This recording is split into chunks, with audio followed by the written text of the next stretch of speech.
Bro bro என்னாச்சு bro? 7 வருஷமாக love பண்ணேன் ப்ரோ. ஒரே செகண்டில் என்ன தூக்கி போட்டு போயிட்டா. கடைசி வரைக்கும் உன் கூட இருப்பேன்னா இப்போ அவங்க அப்பா அம்மா தான் முக்கியம்னு சொல்லிட்டு போயிட்டா. அவள் என்னை ஏமாத்திட்டா ப்ரோ.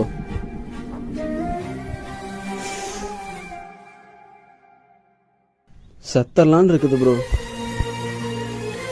அவள் இல்லாத வாழ்க்கையை நினச்சி கூட பார்க்க முடியல ப்ரோ.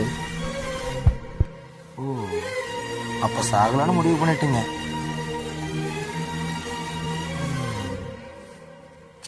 ப்ரோ, பர்ஸ் இருக்கு ப்ரோ. எடுங்களேன்.